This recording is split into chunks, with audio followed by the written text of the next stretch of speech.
Magandang buhay mga kababayan, ako po si Pastor Moto Vlog at ngayon po ay makikita natin ang trust rating ni Inday Sara na 61%. Kitang-kita po natin ang patuloy na tagumpay ni Inday Sara sa kabila ang paninira at paghahanap ng butas sa OBP at kay Inday Sara ng ilang miyembro ng Kamara.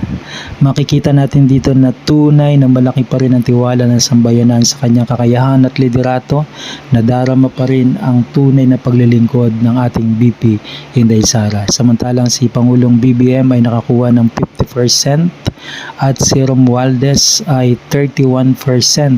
Partida, namimigay pa yan ng ayuda sa iba't ibang lugar ng bilyon-bilyon na pera, pero hindi tumataas ang kanyang rating. At katunayan lamang po ito na si Inday Sara ay pinipili at minamahal ng sambayanan.